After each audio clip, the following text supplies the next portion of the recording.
છો? મજામાં છો ને? હું પણ મજામાં છું, તમે પણ મજામાં જ હશો. તો આજે આપણે રેસીપી નહીં પણ ઇન્સ્ટન્ટ બની જાય એવી ભેળ બધાને શું અમારા છોકરા આવ્યા સ્કૂલેથી તો એ કે મમ્મી કંઈક ચટપટું ખાવું છે. તો મેં કીધું ચાલો બટેટા બાફેલા પડ્યા હતા અને ચણા હતા તે બે રાખી મૂક્યું હતું. તો આપણે હવે ભેળ બનાવીશું. છોકરા સ્કૂલેથી આવે તો એને કંઈક ચટપટું ખાવા જોઈએ, તો ભેળ બનાવવા જોઈએ છે. બટેટું છે, ચણા બાફેલા છે, પછી ચટણી છે લસણવાળી, પછી ગ્રીન ચટણી છે, ધાણા છે, મીઠું, ચાટ મસાલો, સેવ ને આપણો સેવડો. આપણે ઘરમાં સેવડો બનાવેલો તો પડ્યો જ હોય, એટલે આવી રીતનો સેવડો બનાવેલો હોય એ સેવડો, ખજૂર આંબલીની ચટણી ને ટમેટા ને ડુંગળી ને લીંબુ. તો આપણે શરૂઆત કરી દઈશું. પહેલાં આપણે લઈશું બટેટું.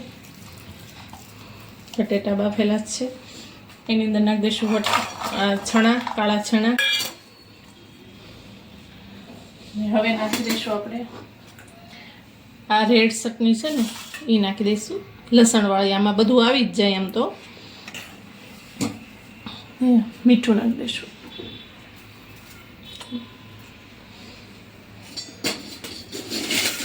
આપણે આ સેવડો લીધો ને આપણા ઘરમાં, ગુજરાતીના ઘરમાં તો સેવડો તો તૈયાર જ હોય, એટલે હવે સેવડો નાખી દઈશું.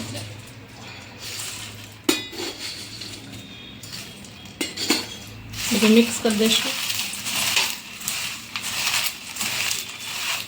એ આપણે રેડ ચટણી છે ને એ બનાવી નાખીને એટલે પછી આપણે બીજું કાંઈ ન ભેળવું પડે, ખાલી ચટણી જ ભેળવવી પડે આપણે.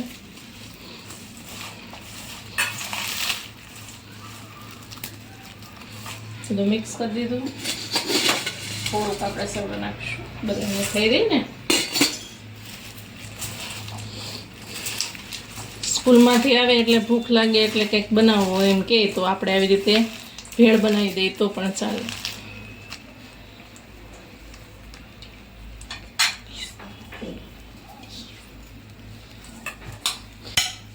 આપણે આ તૈયાર થઈ ગઈ છે ભેળ.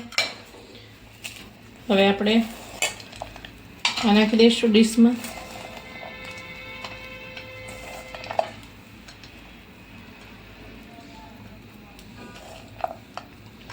ફટાફટ બની પણ જાય ને આપણને ભૂખ લાગી હોય તોય વાંધો ન આવે. તો પહેલાં આપણે ઝીણા સુધારેલા કાંદા નાખી દઈશું, ટમેટા,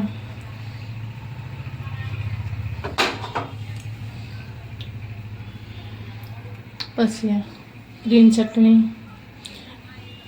તમારા ટેસ્ટ પ્રમાણે નાખવાની છે. આ ચાટ મસાલો છે, ઉપરથી ઝીણી સેવ, દાણા કે એવું તળેલું પડ્યું હોય તો તમે દાણાને એવું પણ નાખી શકો. થોડીક ઉપરથી રેડ ચટણી ને હવે આપણે નાખીશું ખજૂર આંબલીની ચટણી.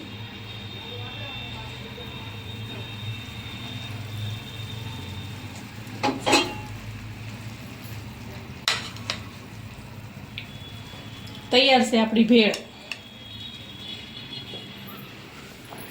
તૈયાર છે આપણી ભેળ. જો તમને મારો વિડીયો સારો લાગ્યો તો લાઈક કરો, શેર કરો, સબસ્ક્રાઈબ કરો. ભલે મિત્રો, બાય.